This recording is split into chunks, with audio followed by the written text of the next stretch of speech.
Thank you to Harry's for sponsoring today's video. Some people might think that Harry's is a men's brand, but they don't make razors just for men. Harry's are passionate about providing fair price razors for everyone with no outrageous price tags, just premium quality at an extremely affordable price. We've both been using Harry's razors for over 2 years and are super impressed with the close, comfortable shave and how smooth our skin is every time. Harry's supports great causes as they give 1% of their global sales to nonprofit organizations. Harry's is made with sharp German engineered blades so you can assure you get high quality products with 100% quality guaranteed. You can buy Harry's with or without a subscription with razor refills shipped directly to your door as you need them.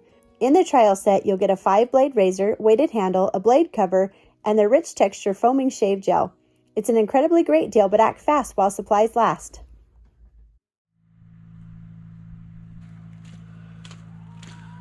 The parts for the generator for the shallow well showed up. New carburetor, and then I tried to find an on-off switch because that generator was missing the on-off switch. And we're on about day 3 of heavy clouds, some rain. I just checked the water tank levels and we're low enough that I'd like to run that generator if I can, but I need to get the fuel leak fixed first.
All right, before I do anything else, I'm gonna make sure the generator runs with a new carburetor, and I'm gonna check for leaks. That's the most important part of this.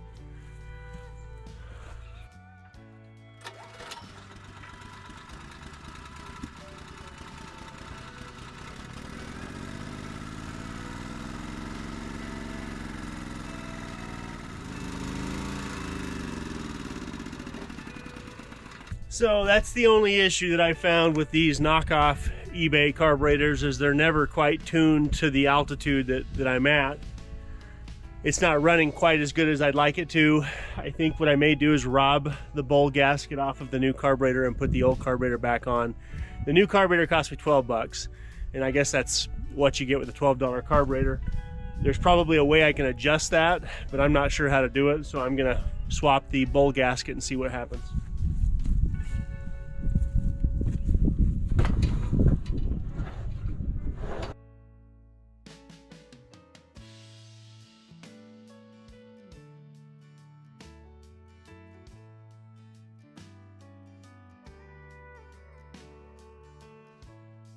Okay, I've already got the fuel turned on, and so far nothing's leaking. Before, if I had the fuel on when it was sitting, it would drip out the bottom of that bowl. So now if I can just get it to run, again, check for leaks, that should be good.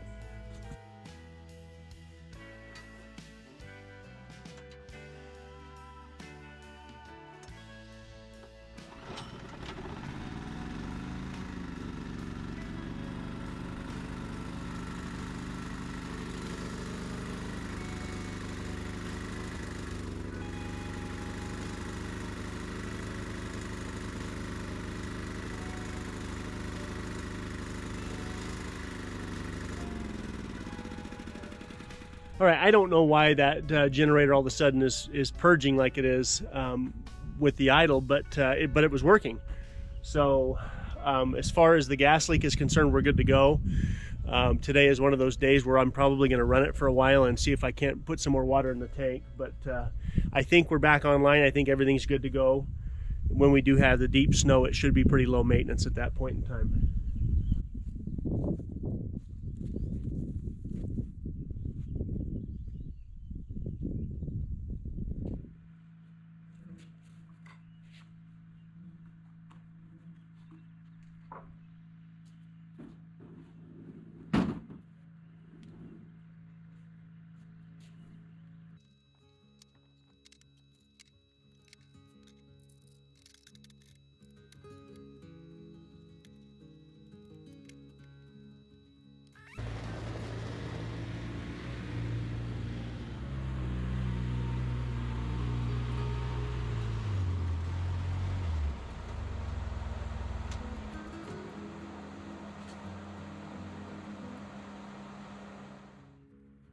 I've really never been good at sitting still. I know I've got projects that require my attention, even though it is a hot mess outside right now. It's hard to complain about the rain because we need it so bad, but it seems it never comes at the opportune moments.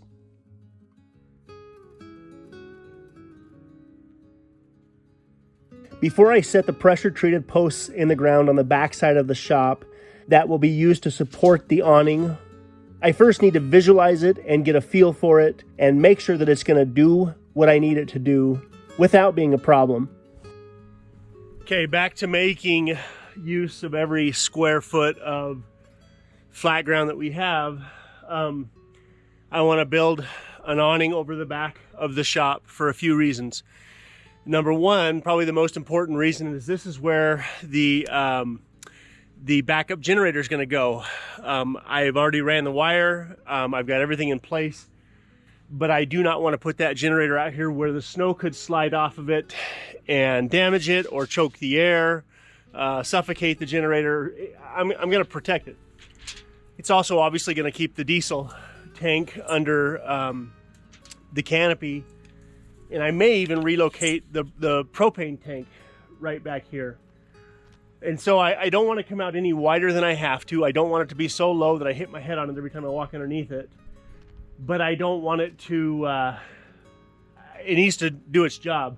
The other factor is keeping water and snow out of the fire escapes. Last year those things had about 4 feet of snow in there. That snow melted and it has to go somewhere. Eventually it leaks into the shop. Anyway, I'm just trying to get a perspective here before I start setting posts. So these posts are, I believe they're 10 footers. So I'm trying to make sure that that's an 8 foot 2x2. I have that hanging out 8 feet exactly. And so I'm just trying to make sure I do this right. I also have to tie it into the existing roof in a way where it's not going to leak. So there's a few things going on here that I have to think about.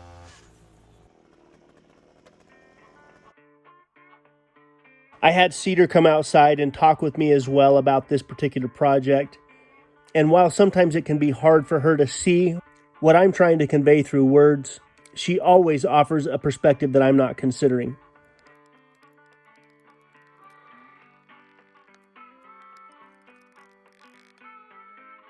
Because we have limited flat ground to work with, I'm always trying to think of ways to make use of what we have.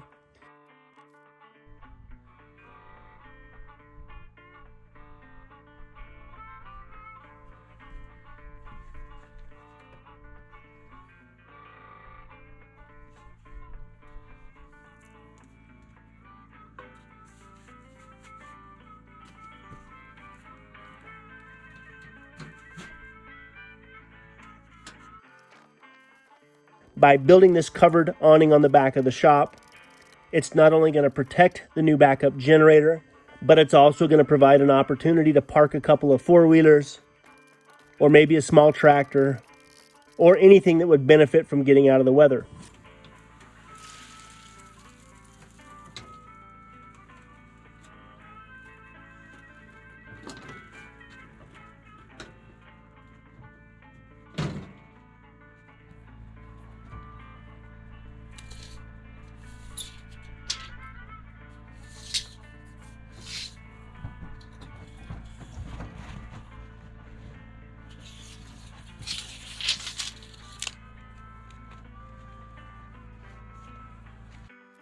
On this corner of the shop, this is where I'm going to build a retaining wall that will also be used as part of the chicken coop.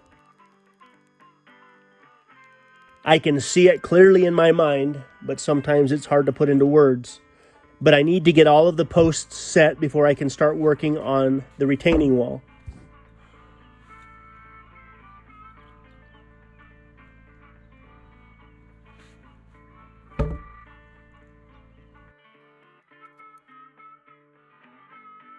In my mind, if this is the last place I'm ever going to live, then there's likely always going to be changes or things that I can improve on.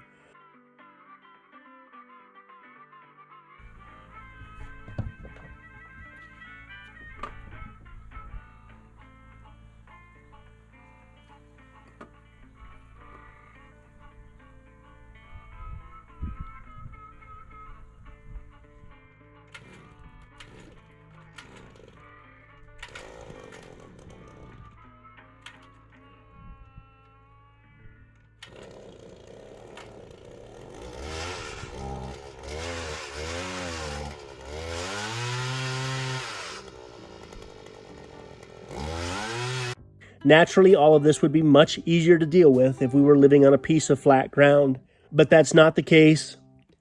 And so the longer that we live here, the more I can see there's things that I want to change to make our lives just a little bit easier.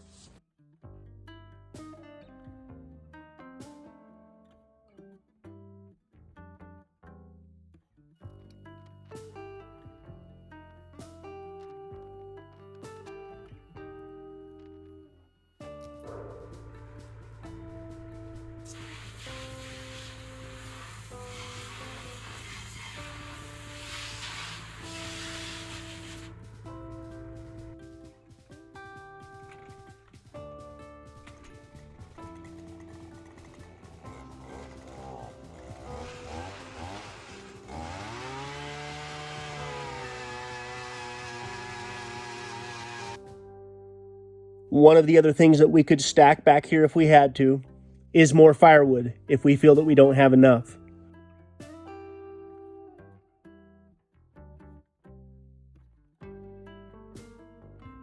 I do like the idea of relocating our large propane tank back here because it takes up space where it's at as far as parking is concerned, and it's also an eyesore. I hate looking at it.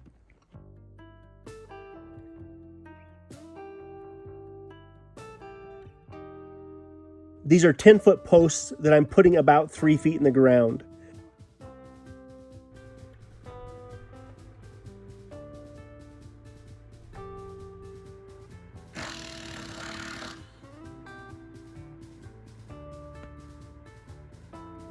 I will have to adjust the tops of these posts a little bit to work with the pitch of the roof.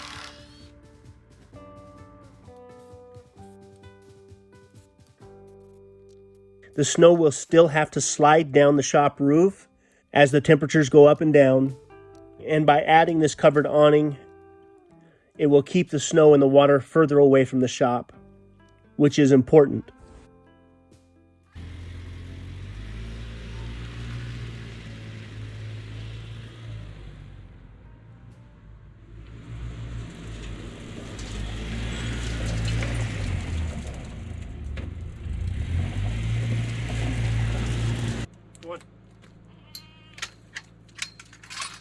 Come on.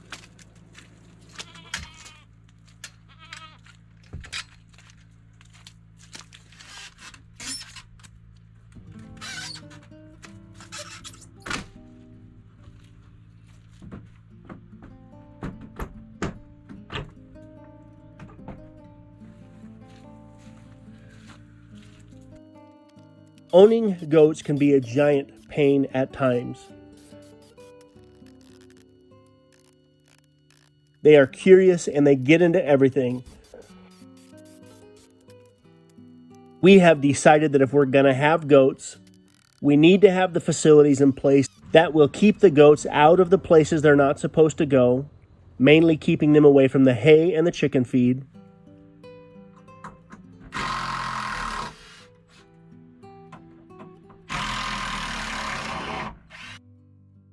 And as much as this little chicken coop has served its purpose, I built it in a way where I could easily take it down, knowing that at some point I would need a bigger chicken coop and or a barn for the goats.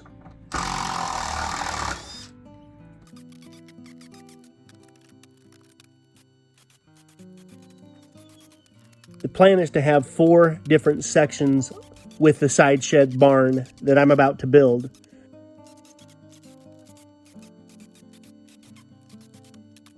The first section will be just for stacking hay.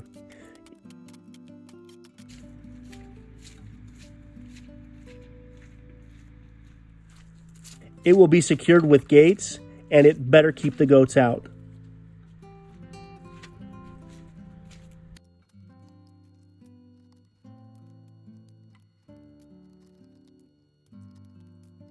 The next little section is going to be the barn for the goats.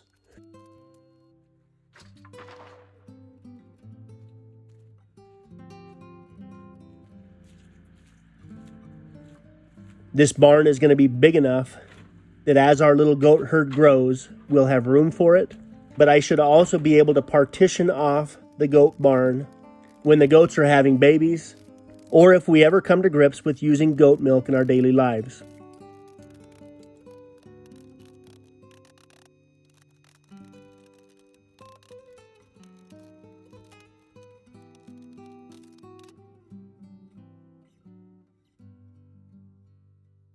I don't have a problem with goat's milk, especially if it's fresh and it's cold, but if you get a bad batch of goat's milk, it will completely change your perspective. And that happened to Cedar a long time ago, so I'm trying to help her see the future in our little goat herd and using our goats for milk and cheese.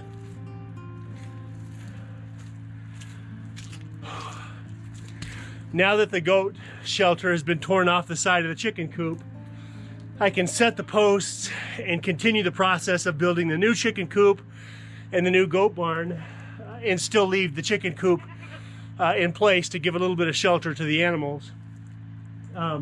Tomorrow I'm going to set the posts.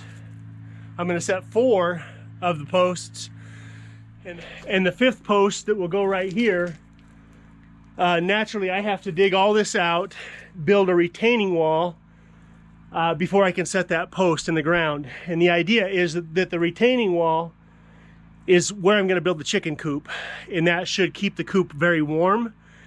And on top of that, it's just going to give us more space to do stuff here. So I'm going to use an excavator, dig this out, and by this coming Sunday's video, if all goes well, this retaining wall will be built. All the posts will be set, and maybe I'll even have the beams set.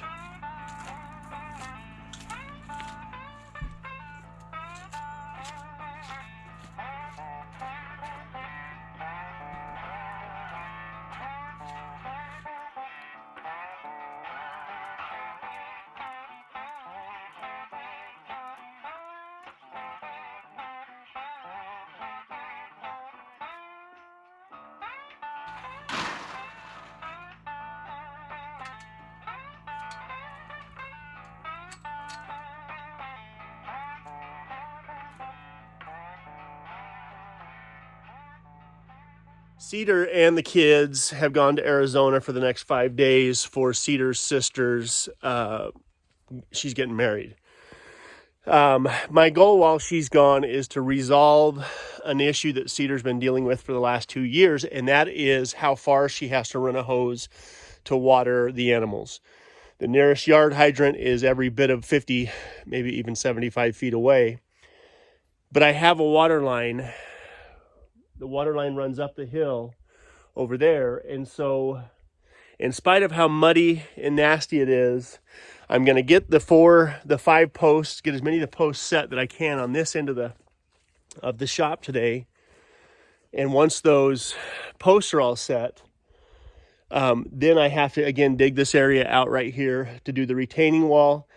But I'm going to try and run the water line right by here. So if all goes well, when she gets back, she no longer has to put a 50-foot hose out to get water to the animals. It's nasty, muddy, slick mess. But by getting the posts in the ground now, once it freezes, I don't have to worry about it. I can spend the rest of the winter working on these awnings, although I need to get the backup generator installed sooner than that. That's right where the backup generator is going to go, once I get the retaining wall built and backfilled. I've got plenty to do. I've got 5 days to get all this stuff done. And if all goes well, this coming Sunday's video, maybe, just maybe, by the end of that video, I've got a retaining wall and a water line ran.